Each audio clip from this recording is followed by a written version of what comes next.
Bonjour, aujourd'hui nous allons voir une séance d'activité orale, unité didactique 1, la civilisation marocaine, semaines 3 et 4. L'objectif de cette séance, c'est s'informer sur la civilisation marocaine.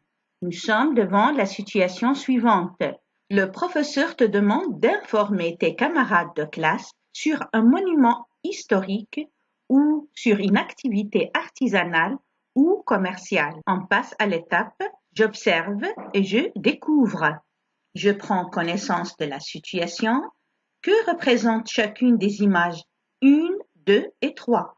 Où se trouve chacun de ces monuments? De quelles activités s'agit-il dans la série d'images 4, 5 et 6?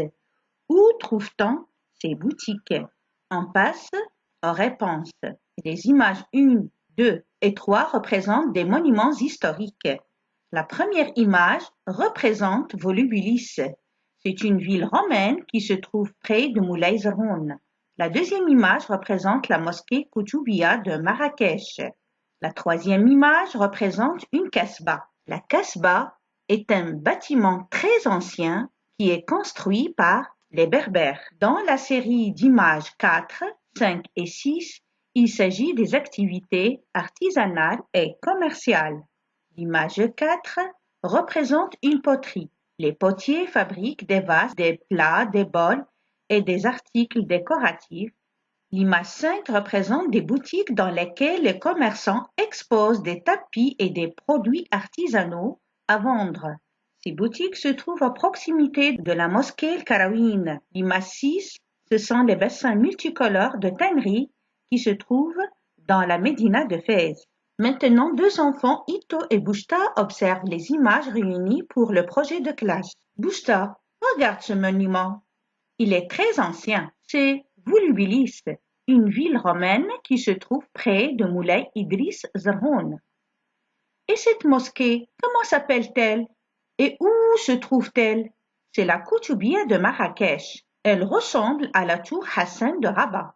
Tous ces monuments sont les témoins de notre civilisation. Et ces photos? Regarde comme elles sont belles. Celles-là représentent les potiers de Safi. Leurs poteries sont vendues dans notre souk. Et celle-là? Elle représente une tapisserie de Rabat. Ces tapis sont très beaux. Chez nous, ma grand-mère tisse aussi des tapis. La dernière photo est plus riche. C'est la médina de Fès avec toutes ses richesses. Et maintenant, on passe à la comparaison de la médina de Fès avec la ville moderne. La médina est une ville ancienne, avec des monuments historiques, des riads, des rues vieilles et étroites, avec des maisons anciennes et de petites boutiques. Les artisans travaillent dans des ateliers et des échoppes. Les ânes et le mulet sont utilisés comme moyens de transport. La ville moderne est une ville nouvelle, avec des immeubles, des administrations, des hôpitaux, des restaurants, des cafés, des hôtels, avec des rues larges et goudronnées, des supermarchés. On trouve des usines. Les moyens de transport sont modernes. On trouve aussi des lieux de loisirs et d'attractions. La médina de Fès est inscrite au patrimoine mondial de l'UNESCO. De nombreux touristes viennent visiter ces célèbres monuments historiques comme Madrasa Bouhnania, la mosquée université Al-Karawin. Fès est une ville culturelle et aussi la principale ville de l'artisanat. C'est la fin de la séance. Merci pour votre attention.